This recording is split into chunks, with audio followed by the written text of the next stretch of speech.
So, good evening, everyone who are watching this live on Facebook. This is the 28th session of Pendulum, and we welcome once again our dear host, Dr. Serena Wadhwa. Dr. Serena, the show is all yours. Wonderful. Thank you. All right. I am just pulling up my slides here. Okay. All right. So welcome everyone, and thank you for joining me today. And May is Mental Health Awareness Month. And because of that, I thought it might be important to kind of talk a little bit about mental health and talk a little bit about different professional roles and what different professionals do. And because sometimes I know, at least from when people reach out to me, I get calls or emails about I want to talk with somebody, but I'm not sure who to talk with. And so I thought maybe perhaps it might be useful for some people, especially if they don't know who to reach out to kind of know the different types of professionals who provide services, and just a very general kind of thing of what they do. And then also, some questions that you might consider asking somebody, because, as a consumer, it's important that you are getting what you need from a provider and not making it about the provider, because it's not about them. And I often tell clients that I work with, that this is, you're coming to me for a service. And so we want to make sure that you're getting what you need. And then on the 28th, in 2 weeks, I will have a guest speaker. She was actually a guest speaker on one of the previous podcasts where she talked about narrative therapy, but she's going to talk about mental health and chronic illness. And so that will be very exciting too. And so I'm looking forward to having her come and speak about her experiences there. So again, just kind of merging, stress awareness with mental health awareness. Whoops. A couple of weeks ago, I talked about stress awareness and just recognizing that what is stress awareness about. And oh, hi, Lori. Hi, Katie. Welcome. Hi. Hi. How are you? Good. How are you doing? Good. Good. Glad you're here. Thanks. And I see Katie, you joined us as well. Welcome. Hi. Hi. And so with stress awareness, kind of, again, I've talked about stress awareness before, and just kind of recognizing what stress is in and of itself. It's not a psychological term. It is something borrowed from the physics field. But recognizing that it is important to be aware of stress. And, what's interesting is that I taught a weekend course in stress, and many of the students that were in that class were pretty amazed about how they weren't aware of their own stress.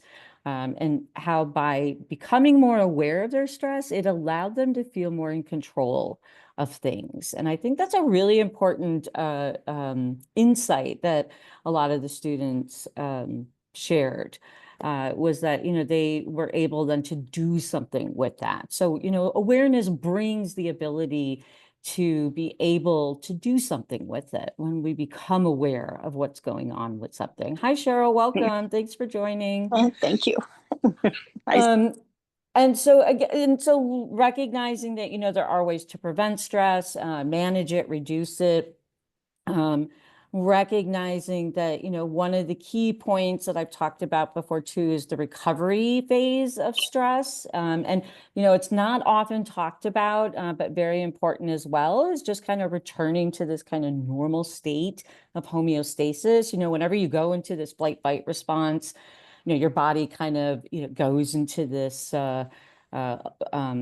active state, right? And so you're kind of pumped up to meet whatever the demand is, or get going with adrenaline or whatever it may be. And so the body needs to go back to its kind of rested state, and you see videos of this, with animals in the animal kingdom, how sometimes they shake off that excess energy. That's their way of kind of going back into this kind of homeostasis. And humans, unfortunately, we don't do things like that. We have a mind that likes to create this wonderful narrative and kind of keeps us stuck sometimes in these multiple alternative realities that don't really exist sometimes in what we're actually experiencing in the concrete world.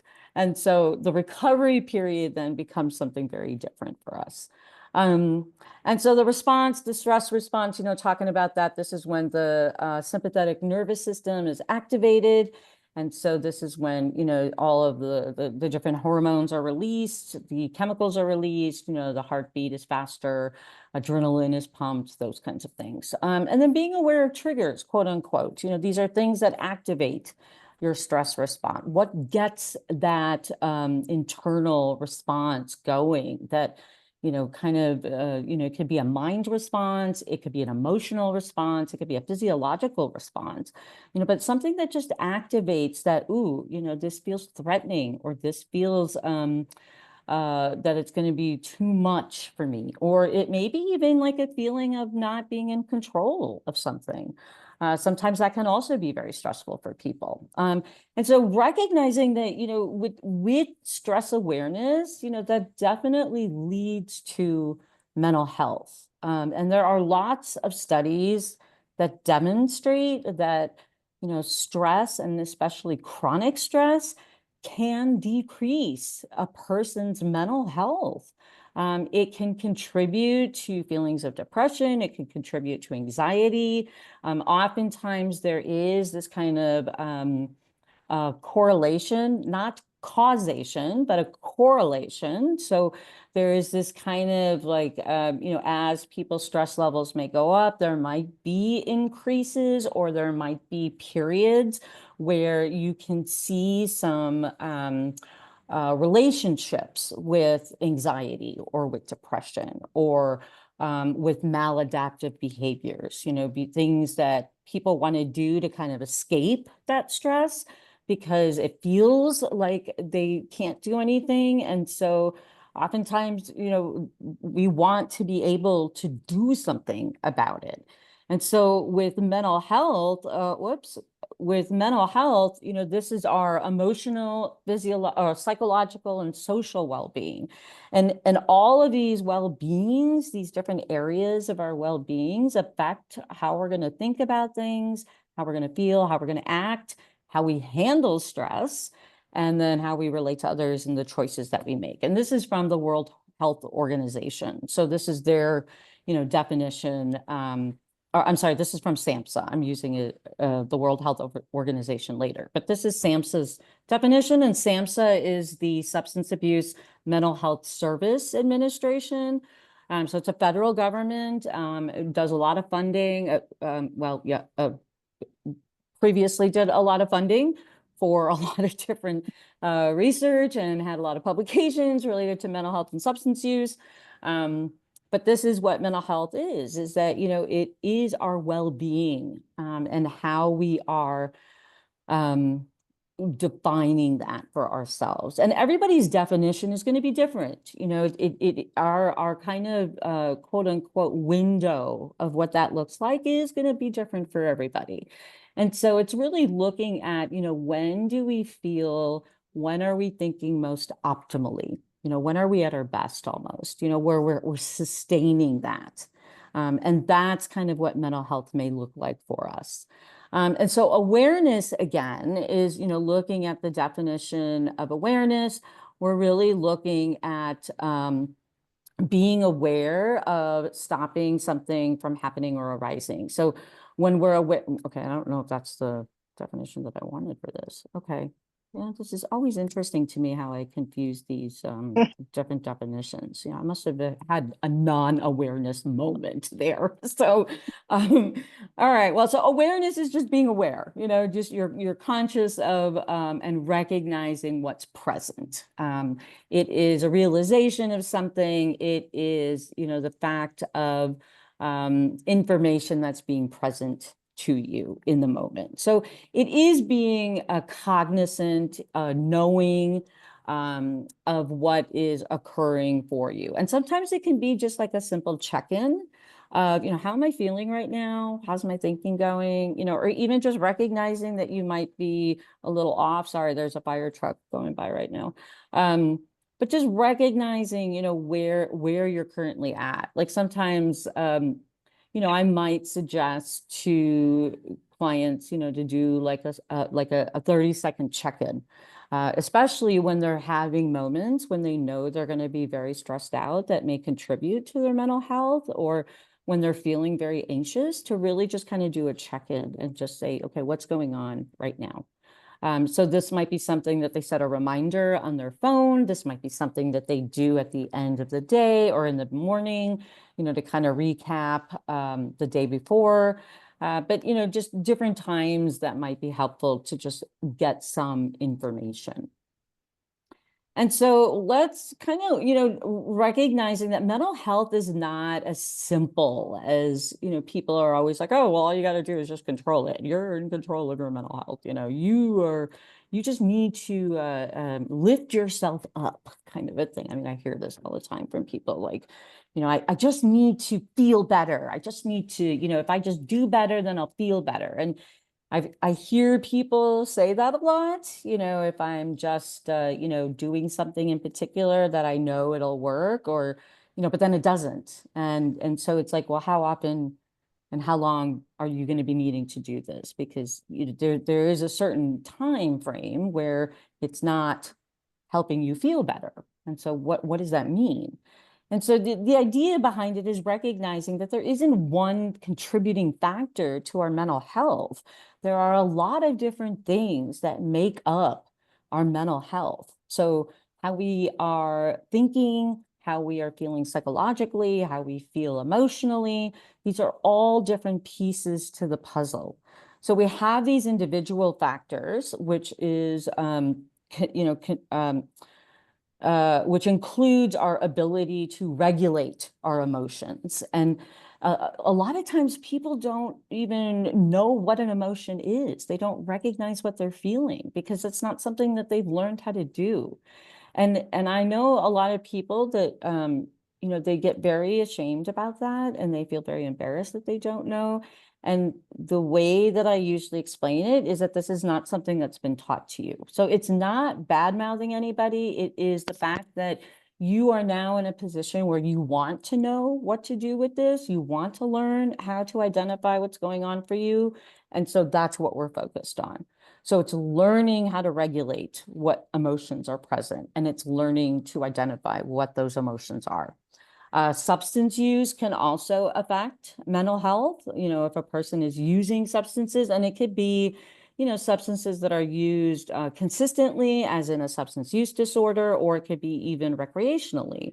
There's a lot of studies right now on cannabis use, even though it's legal. A lot of people are experiencing problems as a result of that. People's resilience, the ability to bounce back from, struggles or hardship, people's ability to have these different kinds of strengths that they use. It's a strength-based approach where they rely on their own strengths. That's really what resilience is about. It's like these different characteristics, and everybody's resilience is different, but it's their own ability to bounce back. And everybody has this.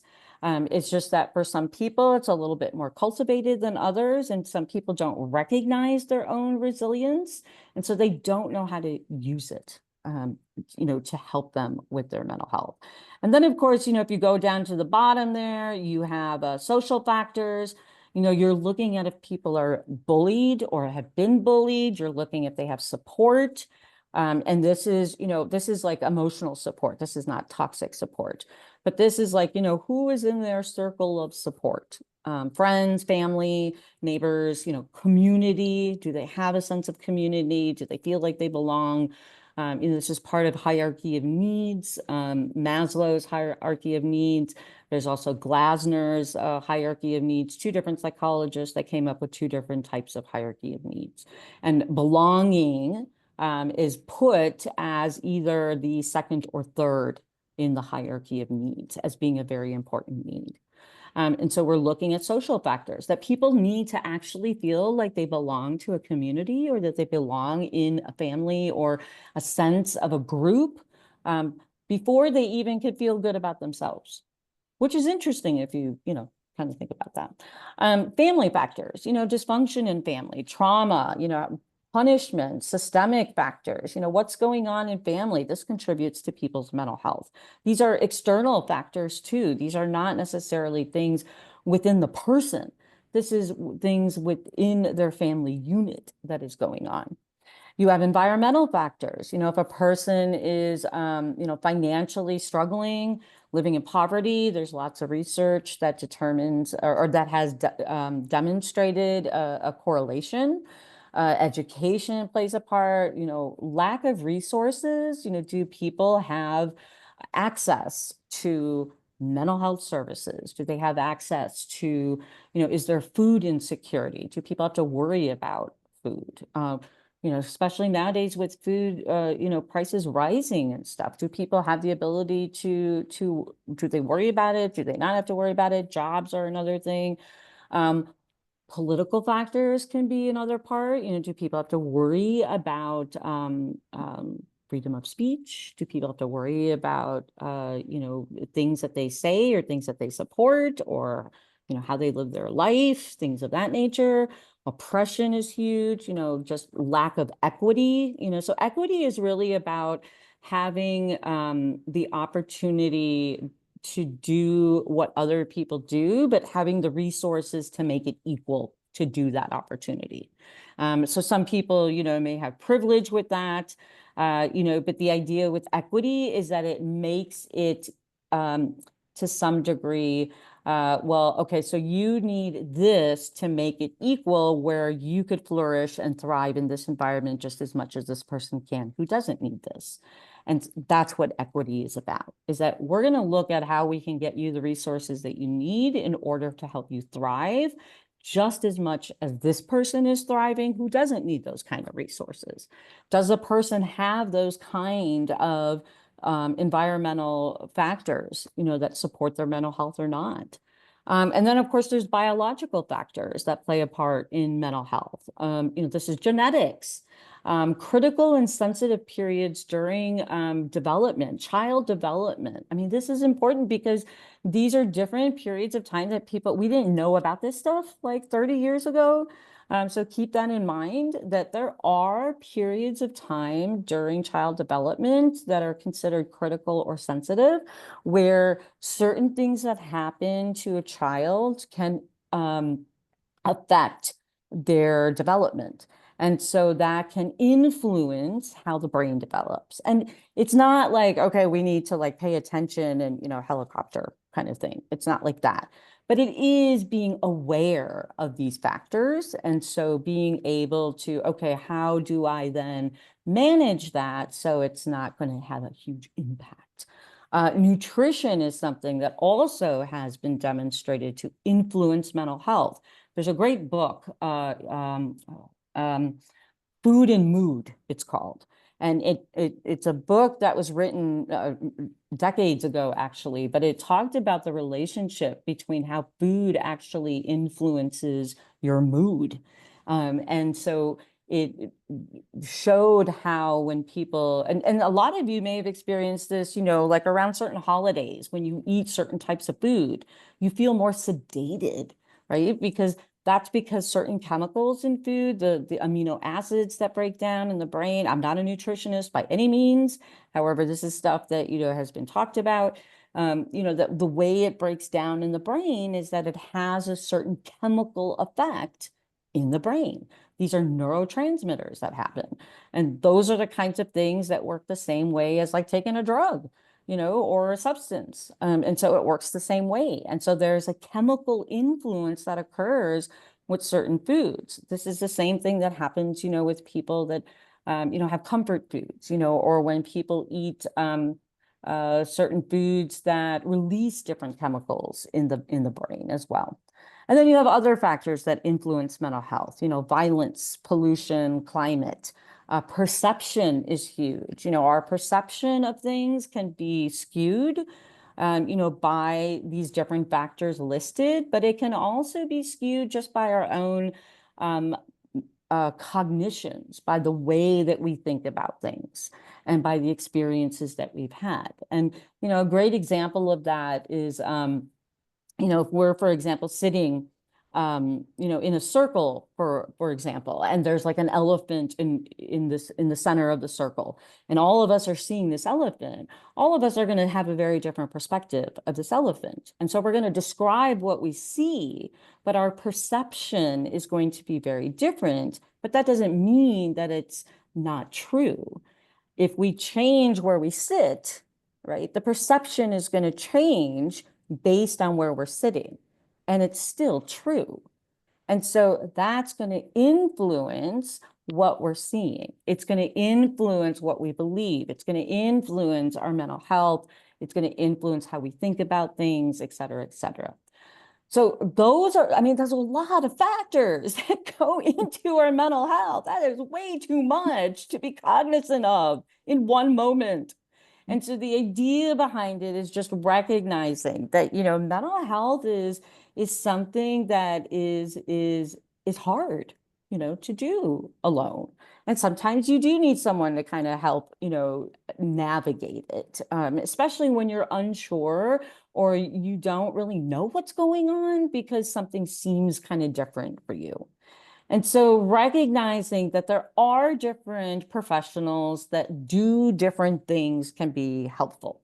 And so these are, different professional roles that are out there. And I only, chose very specific ones because these are ones that I've had experience with. There are many, many other professional roles out there, but these tend to be the ones that are more commonly accessed or asked about in my experience. There are more specialty areas as well that people can access and you can find on different platforms or through word of mouth. But just kind of recognizing that depending on what you're looking for, you're going to seek out a particular professional. And oftentimes, I've known people where we'll go to a professional, in hopes of working on mental health issues or a particular problem. And, after like a period of time, they realized that they needed to be, seeing somebody different because of the person's training or their background or whatever the case may be.